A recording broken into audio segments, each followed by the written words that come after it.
Welcome to the Grizzled Game Master.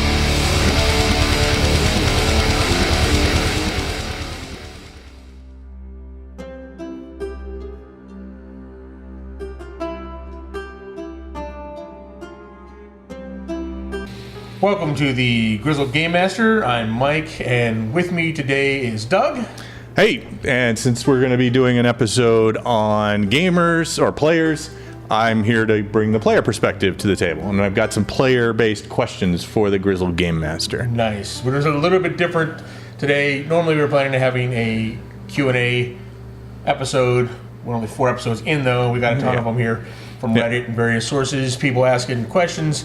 A lot of them about players. Yeah, they're from a player perspective. Yeah, I mean, the show usually is for DMs, but today we're going to do an episode like this, kind of break it up a little bit. It's only episode 4. Yeah. And to be honest, we didn't have the Encounters episode ready for this week, but it'll be it'll be done soon. done soon. So yeah, and we're hoping at some point to make a show that is specific for players. Right. So we'll have a show for DMs. We'll have a show for players. So that'll be nice. But this is just a little taste along that line. Right. We just got to figure out how to make it rhyme with the Grizzled thing. Yeah. The G, Grizzled Gamer. The Grizzled Gamer, something like that. Yeah. So, all right. All right, Doug, hit me with the first question. All right. So the most basic and one of the most popular questions on Reddit is, hey, I'm new to D&D. As a player, what do I need to get started? You know, what to get into it and to play D&D? What do I have to have? What do players need? Yeah. Well, outside of a player's handbook, I mean, normally you can play with one player's handbook for the table. Mm-hmm. If you're trying out a new game, that's probably want to start with one player's handbook. But if you're really going to get into it, you're going to be playing it regularly, you're going to want one of your own, especially if you're playing a class that has spells or stuff you got to continually look up, powers and that. You're going to want your own copy, whether it's electronic or an actual book. Right. If you're old school like us, you got to have the book, physical copy. Correct, yeah. Outside of that, you're going to need your own dice. You're going to want to bring your own dice to the table. You can buy, cubes or tubes of dice. Yep. Your local game store will have plenty of options. Plenty of options for dice. I Lots. recommend at least 2 sets, so when one die fails you, you can switch over to the next one. And your rig will fail you from time to time.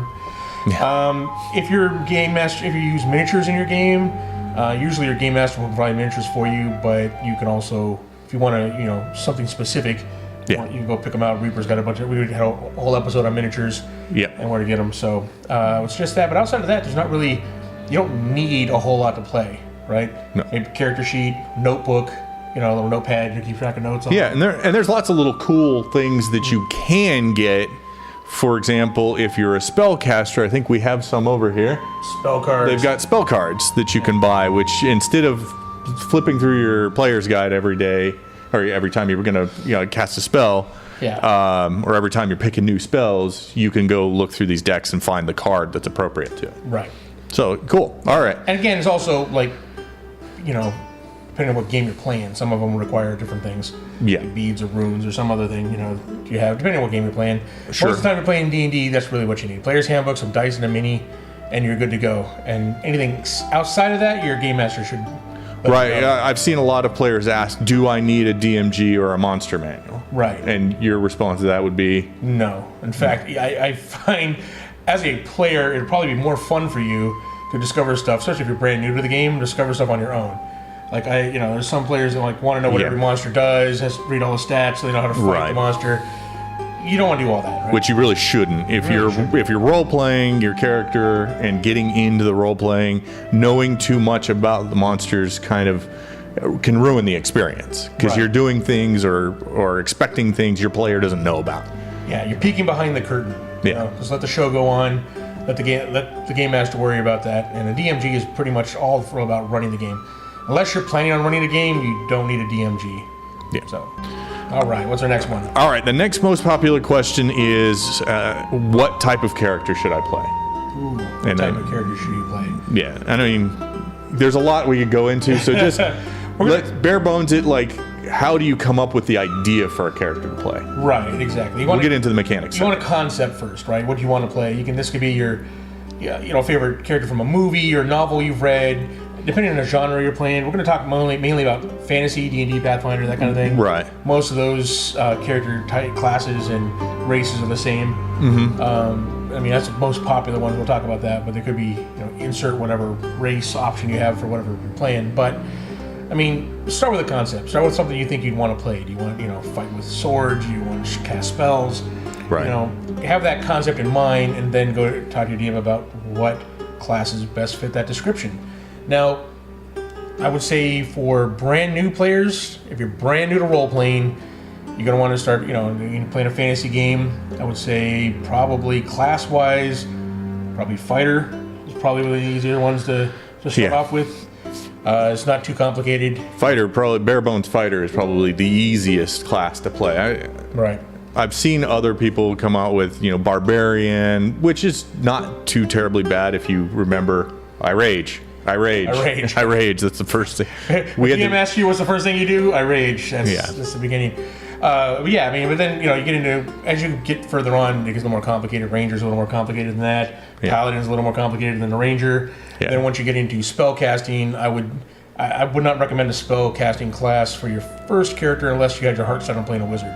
Right? They've got the mage, the wizard down to a pretty easy, especially 5th edition D&D. It's pretty easy to play a mage. Right. Straightforward. There's a few options. They're a little bit, once you get into sorcerer, it's a little bit different. Right. Stuff like that. But there's different spellcasters. Tend to be a little more complicated, so if you want to put it into work, that's fine. But if you're looking for simple, fighter's where it's at. As far as race goes, probably, they're all fairly easy. Humans give you a lot of advantages.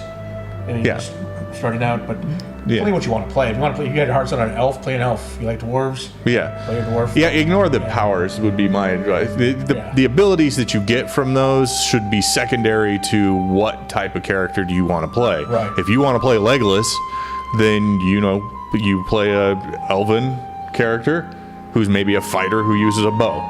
There you go. Right. Now you've got you started with your concept and you built your character around that. I made some of my favorite characters were based on Mad Mardigan. I actually made a character based on Michael Weston from Burn Notice. You can do anything you want as far as the concept of the character goes. Right, exactly. So, that's just it. Once you have a concept, there are things you figure out what fits that concept, not the other way around. Right. Don't go like, I want to play, I guess fighter's easy, I'll play that, and then kind of shoehorn it in. You want to be able to, you're going to be, hopefully, playing this character for a while in a campaign. Right. You want one that you're going to have fun with, something that you want to play. So, start with that first. What do you want to play? And then make the classes and the races, everything fit that. Yeah. So, and most games have enough options that you can do that with.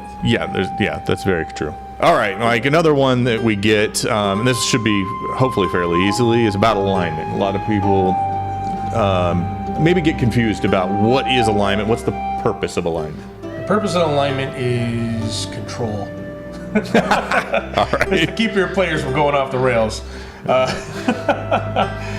Give them a line to follow there. Yeah. Alignment, a lot of people have a problem with alignment because sometimes, alignment can be a little constricting, especially like in Dungeons and Dragons, right? They're lawful. You have a 9-point. 9 points, lawful good, neutral good, chaotic good, lawful neutral, true neutral, chaotic neutral, lawful evil, neutral evil, chaotic evil. Right. All right, so there's a lot more than just those 9. People sometimes straddle the line. They straddle the line between alignments, right? So, that's basically the way you want to look at alignment is that is what your character's fallback. That's what their main line is, right? Mm-hmm. That's what they strive to be, Right. A paladin strives to be lawful good. He doesn't necessarily succeed all the time, just like a normal human. So you gotta think about Star Wars. Yeah. Luke's probably a lawful good character, but there are times when he gets mad and uses anger like he shouldn't, where he's shifting over out of the lawful good alignment there. Right. You'd say it's not. You don't have to be in that alignment at all times. Right. Now there are some classes that pretty much like a paladin, like old school paladin, you got to be lawful good. Right. You stray away from that. You don't want to do evil things. I would say when you're choosing alignment, pick one that you want your character to strive for. What does he strive for? Now, if you fall out of that category a little bit, that's fine, as long as you're not doing like the polar opposite. Right. Each alignment has a polar opposite, right? So lawful good, there's chaotic evil. As long as you're not doing chaotic evil things, you're okay. Yeah. As long as well, you can stay with around that. Sometimes you bend the rules, got to be a little more neutral good sometimes. Right, yeah. Sometimes a little more lawful neutral, but, as long as you stay within 1 or 2 steps of your base alignment, I think you should be fine there. Yeah, and we as a gaming group, because we've been playing games together for 20 years, you've had a house rule on strike system. Explain that. So people, this could be good for game masters and players. This is a good idea for alignments. I was never a big fan of the, the paladin. Oh, you did one thing that's questionable and you lose your paladin abilities. I wasn't a big fan of that. So I had like a strike system, basically. So it was like a 3-strike you're out system. So the first time the paladin does something against his alignment, he gets a strike. Right. As long as it wasn't like totally chaotic evil, like I said, if it wasn't like the opposite of the alignment. You killed that baby, you lose your paladin abilities. Automatically. Yeah. But I mean, if he steps out of the line, just like he's like a normal person would, he gets a strike system, right? And then if he goes so long without, depending on the game system or your time how you together, you go so many game sessions without a strike, whatever, the strike comes off. Right. Okay. So then, but you ever do three on your third strike, alignment change or whatever, Sure. And as a game master, you can use that to, if players say, I'm neutral good, but they're continually robbing from the party or breaking, defying the authority of a good king or something like that, you can go, you're not neutral good. Right. So, and that's where we got back to my other point of control. It's pretty much why you have alignments. You have alignments, to focus the characters and stuff like that, because if without alignment, you can say, oh, my character's a good guy, but pretty much everybody reverts to, neutral evil. There you go. If they get left to their own devices. Right. All right, cool. Excellent. All right. So next question is kind of I guess this could be both great game masters and players. What is the role of the player in a D&D game? The role of the player. Okay. Yeah. Sometimes thing that players don't realize, and sometimes game masters don't realize, the players are the main characters of the story you're telling. Right. They're the heroes of the story. Right. If this is a book, they're the main cast, or movie. They're the main cast. Yeah. So the story has to serve them. Right. So your purpose, if you're a player, your purpose is to do the heroic things, to tell the story, help the game master. The game master gives you the outline of the story. You provide the details. Right. So that's the big thing. How does he go about it? He gives you the overall problem. He gives you a problem. You decide how your character solves it. Right. That's basically the role. And a lot of game masters, forget this. Right. That the player, this is how they're supposed to go. This is the step 1, step 2, step 3 to my end goal. Right. Exactly. To my story. It's my story. It's not your story. It's actually the player's story. So that is your job as a player, is to help craft that story. And there are systems out there that are designed for this. Like, again, we keep coming back to 13th Age. Yeah. But 13th Age has a really great system where they're like, it's very much cooperative between the game master and the player, and the rules represent that. They have what they call montages. So whenever you get together for a game session, instead of the game master giving this big narration about how you get to the docks or whatever, right? He goes through and asks each player, is like, how do you get to the docks? And then the next player is like, what did you run into on your way to the docks? Right? And he goes through each player, and each player adds an element to the story for the montage of basically how they got to the docks.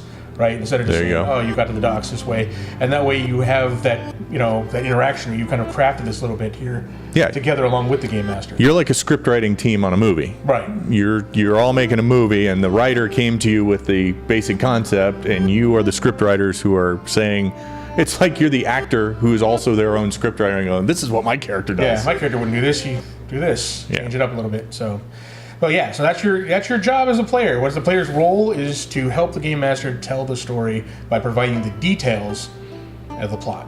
So let's go on to, now that we've talked about what the role of the player is, let's talk about the players at the table and gaming etiquette. Gaming etiquette. Okay.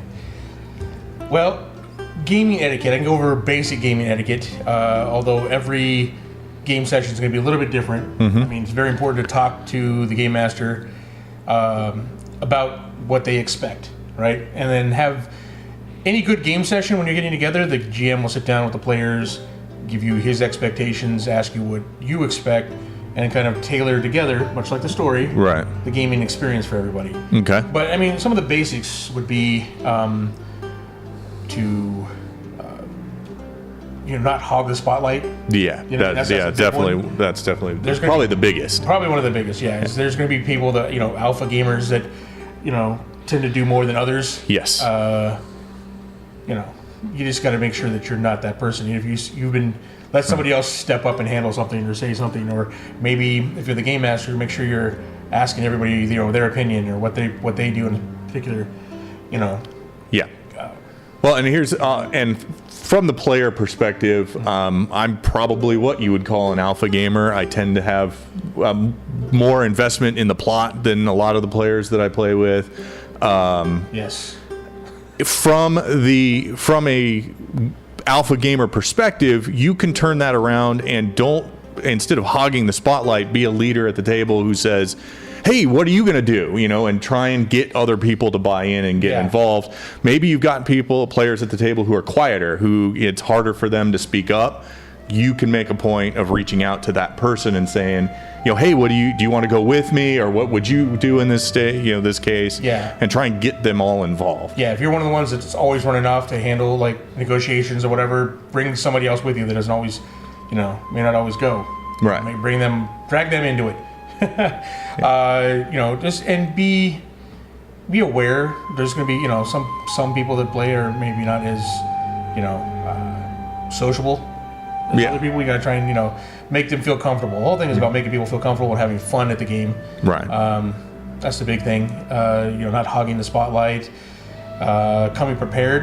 That's another big one. Mm-hmm. Coming prepared. Make sure you have your dice and your miniature, your character sheet, your player's handbook, or whatever you need. Make sure you have that. That's a big one. Right. Showing up on time, because you're not the only one.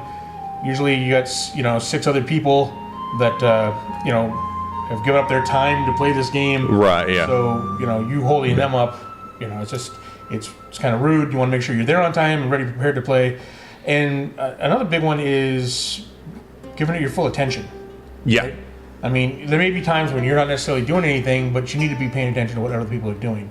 Yeah. Once you pick up your phone and start, checking texts or whatever, you've checked out, right? And you've checked out, then your game master sees that you've checked out, other players, and then it spreads. Right. And next thing you know, everybody's checking their phones. Or you're wondering why you don't have a part in the plot. Yeah. Right? Because you're always on your phone. So why give you any important things to do in the story, right, if you're not going to be paying attention to what's going on in the story? Exactly. So I mean, that's a big one. Paying attention. But along with that, I want to jump in on that. Is expect that you won't always be the spotlight. There are going to be times when the party splits up, or when it's the rogue's turn to shine and you're a fighter in plate mail, and it's like you can't follow the rogue on this scouting mission. You got to sit back and be patient and wait for your time to shine. Right. Hopefully every character is going to get their bit, the thing that they're good at. And just like a new game master or just a new player, a game master needs to be patient with a new player. Players need to be patient with a new game master. Mm-hmm. Sometimes just stepping up, they want us to try their hand at it. You need to be patient with them. Try and help along with the plot. Right. Volunteer, do what you can. And work with your game master, whether he's new or not. Right. So if a rule is definitely not working. Right, Mm-hmm. you don't just sit there and rules lawyer the whole thing. This is what it says in the book. Well, you're not here to break the game. You're here to have fun, right? So if a rule's not working and the game master talks to you about it, or you need to talk to him about it, we can change it, because bottom line, he's the one running the game. Yeah. He makes the decisions of the game, despite what's written in the player's handbook. And some people have a real hard time with that. Yeah. Some people are all like, well, that's what it says in the book, so change that. Why am I even bothering playing? You're playing to have fun, not to right. and generally, the game master is making those changes to make it more fun. Yeah, for the betterment of the game. Yeah, if some rule is making it not as much fun, not as cinematic, whatever, bogging down, whatever. All right, let's go ahead and talk about the problem child at the table, the toxic player. The toxic player. The guy who talks over other players, maybe makes fun of people at the table, right? Hogs the spotlight, argues with rules with the game master, right, with other players, or outright sabotages the game. Right. Yeah. you'll find them out there. They happen. I think just like any other problem you face in life, you talk it out like an adult. If you're the game master, you need to take control of the table. After the game session, pull them aside and say, hey, look, it's just not working this way. You need to, try and get along with the players or whatever. Tell him what he's doing. What's wrong? What's wrong? Is there an issue? Something I can help you with? Like that. Get to the bottom of it. And then if it persists, you do give them the 3-strike system, right? Yeah. Warn them, and then if you have to, you boot them. Right. I mean, sometimes. I've seen people talking about it online saying, well, if this guy goes, then he's going to take his friend with him. Right. Yeah. Sometimes that's the cost. Yeah. You want. If he's ruining the fun for everybody else at the table, you don't need him there, right? It's just like, you're going to stick it out and not have fun week after week because he brings an extra player? Yeah, exactly. That doesn't make any sense. So. There are plenty of players out there, sir. Yeah. That's just it. Just be an adult. Talk to them. Communication is key with anything in the game, whether you're a player, whether you're a game master or not. Right. Talk it out, and if you can't, be adults about it. You can't talk it out. If they refuse, then he's not the right fit for it. Right. Get rid of him. Get rid of him. So, and one last thing about the gamer etiquette: the most important and crucial part of gamer etiquette is game master offerings. So make sure you bring your game master's favorite snack, soda, something. Yeah. Bring him a 2-liter Mountain Dew, whatever it takes. To gain the DM's favor. DM's favor. You cannot be. It cannot be overstated. This is save more lives in games than almost anything else, than any die roll you can come up with. All right, magic items. Magic, so you can get lots. All right, last bit of advice here for players. I've seen a few on Reddit who asked, where do I find players? Where do I find a game? What do you think? Your local game store, I think, is the best one. That's if you're looking for an in-person player, that's where you go where the gamers are, right? Yeah, even if you and your friends all want to play a game, but you don't know how, you can still go to the game store and learn and find people to give you advice. Yeah, maybe find a DM who's looking for a group. Yeah, talk to the owner of the game store. Find out if he has groups that play there. Right. Some games have message boards where you can find looking for a group. Mm-hmm. Online, there's several places. If you don't want to play, if you can't find a group in person, there's several of the online gaming like Roll20 has a looking for group option where you can go through and find other groups. They'll be listed. And they play online? Yeah, they play online. Roll20 is a game system where you play online and everything. Okay. I think we played it. Yeah. When we had some friends move out of town, we used to play. We used to play with them online. And the great thing about that is the game masters will list their campaigns, how many spaces they have available, and a brief description of it, and you can browse, and find something you're looking for. Like, someone's doing a Spelljammer campaign. I haven't played that in years. Yeah. You can jump in on that. So, there's plenty of ways to find a game out there, but you're not going to beat going in your local game store, finding a group in person, Right. Like if you're... and support your local game store. Yeah, that's where you go there to buy your player's guide. Don't order it on Amazon.